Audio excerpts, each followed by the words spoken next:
again, welcome to Dad Advice for You. John and Bob here. Today we're going to talk about toolboxes. Very important for renters, people who own condominiums, and people who own homes. But you know, there's a little differences in what you need depending on where you live. Obviously, if you own an apartment, you don't need to have a big supply of tools because your apartment manager probably is going to take care of some things. But you got to have some basic tools. Men or women, it doesn't matter. If you own an apartment, we're going to start off with apartment toolboxes. Take it away, John. Yeah, listen, you can't go wrong having a few basic tools. And again, there's a lot of different things that you can add to your toolbox, and you're going to do that as you go along. But we just want to go through a few things just to start with. So I think I'm just going to start with this guy right here, a tape measure. Can't go wrong. You got to have a tape measure. You're going to be measuring things, whether it's putting up shelves or measuring mini blinds, or there's just a whole host of things that you can use a tape measure for. You're going to want something like that. A good set of screwdrivers, both Phillips and slotted. Again, these are pretty basic things. You probably know to have that, but it's a good idea to, we're just trying to remind you that these are things that you're going to need, putting furniture together, things like that. Gosh, a level.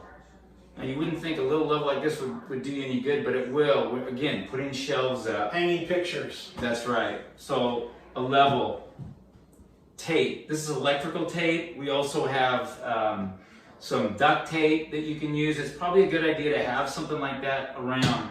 Some wrenches. There's different styles, different kinds. These are needle nose pliers. They're you know, you can use this to grab a wrench, you know, to grab a bolt or, you know, whatever you need to do. A good wrench like this, adjustable wrench, some people call them crescent wrenches. You can't go wrong if you need to tighten up maybe a leaky faucet. Here's some more pliers that, again, can be used the same way. You can grab a bolt or something that you need to turn. These are all very handy. Some type of pliers or wrench you're going to need. And then a good hammer. Doesn't have to necessarily be the biggest hammer like a framing hammer, but just kind of a simple universal hammer that kind of feels good in your hand. Putting up pictures, if you're nailing something, you got to have that. And then looking at some other things, obviously a good flashlight. This one here is really actually kind of nice. This is a great tool. These were not available 15 years ago, 20 years ago. But they were only available to surgeons, in fact. Yeah. So you mount it. It's hands-free. You can put it on your head. You're not, when you're trying to light a pilot light or do something, you're not trying to hold it. It's right on your head, hands-free. So it gives you, that ability to work on something. And then, just I know that Bob's got all sorts of little things. He's always got a lot of little gadgets and things. But just being able to, I guess, hang pictures. A few extra nails or screws that you might need to do some just general maintenance. It's good to have something. You can go to Lowe's or Home Depot or Ace Hardware, and they will have all kinds of hanging tools and hanging equipment that you would use for a variety of different things. I guarantee you it's better to have a little bit on hand, a little bit more than you need, as opposed to waiting to get that picture up. Your wife wants to get a picture up, and you got to make a run down to the hardware store. Not a good idea. So the other thing that I'd recommend everybody get is an electric screwdriver. These things are gold. Let me tell you. They work. They function very well. This one has a reverse and forward. This one also has a feature of moving this so it's longer.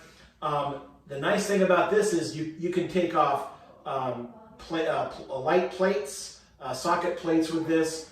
It's rechargeable. There's many different brands. You can go and investigate the brand that might be best for you. But this is a great tool. Those are real handy. And really the price point, they're not terrible. Yeah, we all used to just use hand screwdrivers, but this is a great way to go. One thing I want to touch on too is that over here, I don't know if you can see this, but it's basically a full tool kit, kind of a starter set. It's got everything in there from pliers, hammers. You'll see it's even got a socket set, some open-end wrenches. This isn't a bad way to go either for an apartment. I actually bought one of these for my daughter when she went to college, and it worked out well for her. She had the tools she needed. It's got, as I said, it's got a few nails and things like that, some smaller screwdrivers, kind of a little bit of a different way to do it, but whatever way you go, you're going to need some tools, whether you put it together yourself. These are just some ideas that things that you probably are going to need. This is a tool, and I don't know, I call it the grabber. I can guarantee you will use this tool. Basically, it's a long tool that has some ends that you push out and it grabs onto things. Maybe it's behind the dryer. You have a sock behind the dryer. You need to you pull that down there. Maybe you're working on the wall and you drop a tool into the wall. This can go down there and get it. Excellent tool. You can find these again at most hardware stores, but I would recommend everybody have one of these. You know, the other thing too that we want to mention, you're going to need a place to put these tools. I know this has a little case for it. Something like this, there's a lot of different ways to go, whether it's a little metal box that opens up. This is nice because everything has got little pouches in it. Put your tools in a spot you know where they are. I don't know how many times I harped on my son about putting the tools back. As a matter of fact, I got him, when he was in high school, his own toolbox so he would have it. Because you want the tools, when you go to use it, you want it in a spot. So those are real handy. I know Bob uses those around.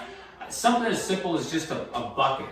A 5-gallon bucket. I use those around the house, and I'll put different types of tools in there. At least they're in one spot and they're not strewn all over the place. Right. Okay, next up, we're going to talk about toolboxes and tools for homeowners.